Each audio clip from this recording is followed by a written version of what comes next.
ఎక్సెల్లా global study abroad summit 2024 జరగబోతోంది. ఫిబ్రవరి 11న ఉదయం 10 గంటల నుంచి సాయంత్రం 5 గంటల వరకు తాజ్ డెక్కన్, బంజారా హిల్స్, హైదరాబాద్ లో. రాజమండ్రి మోరంపూడి ఫ్లైఓవర్ గత ప్రభుత్వం నిర్లక్ష్యం వల్ల ఆలస్యం అయిపోయింది. మార్చికి ఫ్లైఓవర్ పూర్తి చేసేందుకు శరవేగంగా పనులను కూడా పూర్తి చేస్తూ ఉన్నాం.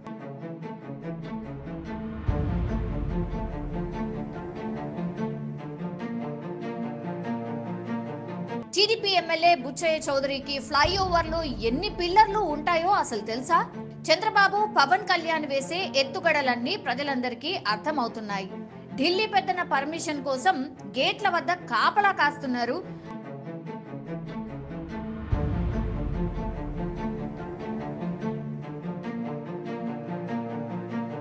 చంద్రబాబు ఒక నటోరియస్ అని కేంద్ర పెద్దలే అన్నారు. సో అమిత్ షా తిరుపతి దర్శనానికి వస్తే కాన్వాయ్ పైకి చెప్పులు విసిరించిన వ్యక్తి చంద్రబాబు. సిద్ధం అనే స్లోగన్ మాది. తెలుగుదేశం కూడా సిద్ధం అంటోంది. వారికంటూ ఒక ఎజెండా లేదు. కేంద్ర ప్రభుత్వంతో సఖ్యతగా ఉంటూనే మేము రాబట్టాల్సిన నిధులు రాబడుతున్నాం. మళ్ళీ అధికారంలోకి రాగానే మేము పెట్టబోయే మొదటిది ప్రత్యేక హోదా, పోలవరం, వెనుకబడిన వారికి ప్రత్యేక నిధులు. ముఖ్యమంత్రి కింద ఉన్న చంద్రబాబు నాయుడు గారు ఆ మాత్రం ఇంగిత జ్ఞానం లేదా అని అడుగుతా ఉన్నా. ఇది బ్లాక్ స్పాట్ కిందన తొలగించడం జరిగింది. ఏం చేస్తూ ఉన్నారు తెలుగుదేశం పార్టీ నాయకులు? గాడిదలు కాస్తున్నారా అని అడుగుతా ఉన్నా. 2014 నుంచి 19 దాకా ఎన్డీఏ ప్రభుత్వంలో భాగస్వాముల కింద ఉన్న తెలుగుదేశం వాళ్ళ పార్టీ ఎమ్మెల్యేలు, ఎంపీలు ఏం చేస్తూ ఉన్నారు? ఈ 9 సంవత్సరాల కాలంలో ఎంతమంది చనిపోయారు? దానికి కారకులు వీళ్ళు కాదా అని అడుగుతూ ఉన్నారు. వీళ్ళపైన ఛార్జ్ షీట్ తీయాలి, వీళ్ళపైన కేసులు కట్టాలి. పాపం కడుపు కోతతో ఉన్న వాళ్ళ కుటుంబ సభ్యులందరూ కూడా వీళ్ళపైన కేసులు కట్టాలి. ఇంత నిర్లక్ష్యం, వీళ్ళ నిర్లక్ష్యం కారణంగానే ఈ యొక్క ఫ్లైఓవర్ క్యాన్సిల్ అవ్వడం జరిగింది. ఆ క్యాన్సిల్ అయ్యి అటు దివాన్ చెరువు దగ్గర నుంచి విజయవాడ వెళ్ళేదానికి బైపాస్ రోడ్ వచ్చింది కాబట్టి ఇటు మోరంపూడి పైకి ట్రాఫిక్ రాదని వాళ్ళు క్యాన్సిల్ చేసుకుని పోయారు. దాన్ని మనం వచ్చిన తర్వాత బ్లాక్ స్పాట్లు ఎందుకు తొలగించారు అని బ్లాక్ స్పాట్ రీఇనిషియేట్ చేయడం జరిగింది. అదొకటే కాకుండా లాలా చెరువు, దివాన్ చెరువు, మోరంపూడి, బొమ్మూరు, ఫ్యూచర్ కిడ్స్, వేమగిరి, ఇన్ని ఫ్లైఓవర్లు శాంక్షన్లు తీసుకొస్తూ ఉన్నాం. ఇది మార్చ్ నెలాఖరు లోపలనే ఇది కంప్లీషన్ చేసే కార్యక్రమం చేపడతా ఉన్నాం. శరవేగంగా డెవలప్ వర్క్ జరుగుతూ ఉంది.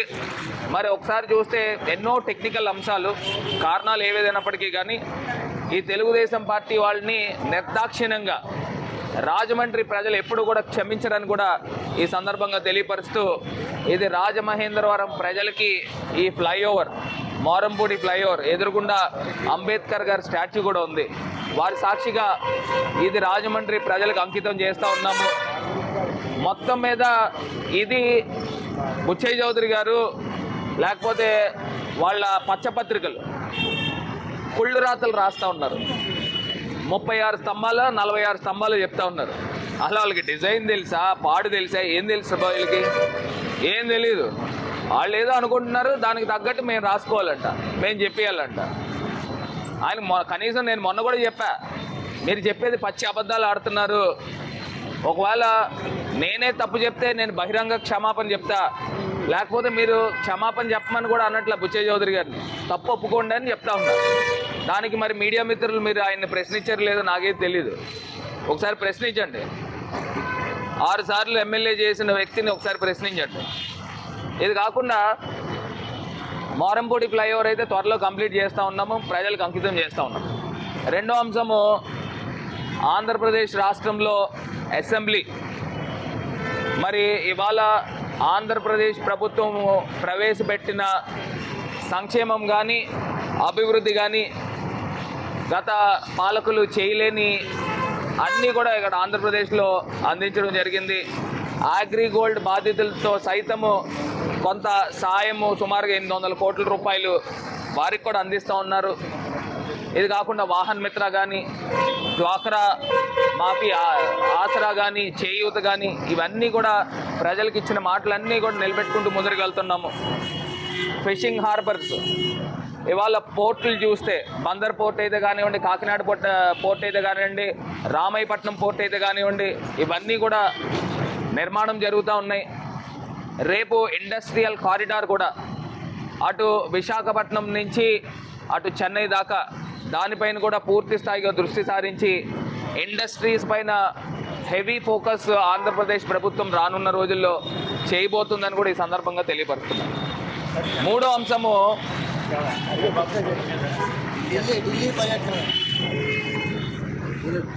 అంశము పవన్ కళ్యాణ్ గారు, చంద్రబాబు నాయుడు గారు వాళ్ళు రాజకీయ ఎత్తుగడలు ఏంటనేది అందరికీ అర్థమవుతూ ఉన్నాయి. కేవలం వాళ్ళ సింగిల్ పాయింట్ ఎజెండా ఏంటంటే మొత్తం అందరినీ కూడా కూడగట్టుకోవాలా, జగన్మోహన్ రెడ్డి గారి పైన సింహం పైన పోరాడాలి. గుంటనక్కలన్నీ చేరుతూ ఉన్నాయి సింహం పైన పోరాడడానికి. ఎప్పుడు సింహం అడవికి రాజే, ఖచ్చితంగా జగన్మోహన్ రెడ్డి గారు ఆంధ్రప్రదేశ్కి రాజు. అదే స్థాయిలో రేపు జగనన్న ప్రపంచం ఉండబోతూ ఉంది ఎన్ని పార్టీలు కలిసినప్పటికీ కూడా. మరి ఇవాళ చంద్రబాబు నాయుడు గారు, పవన్ కళ్యాణ్ గారు వీళ్ళందరూ కూడా ఢిల్లీ వెళ్తున్నారని చెప్పి వార్తలు వస్తూ ఉన్నాయి. అంటే బీజేపీ పెద్దల అపాయింట్మెంట్ గురించి వాళ్ళు గేట్లు కాడ పడిగాపులు కాస్తూ ఉంటారు. వీళ్ళకి అలవాటే, పెద్దగా ఏం చెప్పక్కర్లా. ఎప్పుడు అపాయింట్మెంట్ ఇస్తారా? ఆయన చంద్రబాబు నాయుడు గారు గతంలో చెప్పేవాడు, నేను 27 సార్లు ఢిల్లీ వెళ్ళాను, నాకు ఒక్కసారి కూడా అపాయింట్మెంట్ ఇవ్వలేదని చెప్పి ఏడుస్తూ చెప్పాడు. ఈసారి కూడా అదే టైప్లో ఉంటుందని మేము కూడా అనుకుంటాం. ఎప్పుడు ఢిల్లీ వెళ్ళినా కూడా వీళ్ళని పెద్ద లైట్గా తీసుకుంటారు. సరే, వాళ్ళు నాకు తెలిసి బీజేపీ ప్రభుత్వం, బీజేపీ పార్టీ వీళ్ళతో పొత్తుల్లోకి వెళ్తారని నేనైతే అనుకోవట్లా.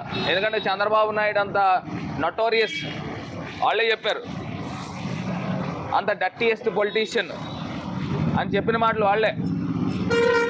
అమిత్ షా గారు తిరుపతి వస్తే సాక్షాత్తు కలియుగగా వైకుంఠుని దర్శించుకోవడానికి వస్తే ఆయన పైన కాన్వాయ్ పైన చెప్పులు ఇసిరిపించాడు. ప్రధానమంత్రి గారిని ఎంత దూషించాలో నరేంద్ర మోడీ గారిని అంత దూషించాడు. అతనికి పెళ్ళి అవ్వలేదు, ఆయనకేం తెలుసు భార్య విలువ, ఆయనకేం తెలుసు పిల్లల విలువ అని చెప్పేసి దూషించిన మాట చంద్రబాబు నాయుడు గారు వాస్తవం కాదా అని అడుగుతూ ఉన్నారు.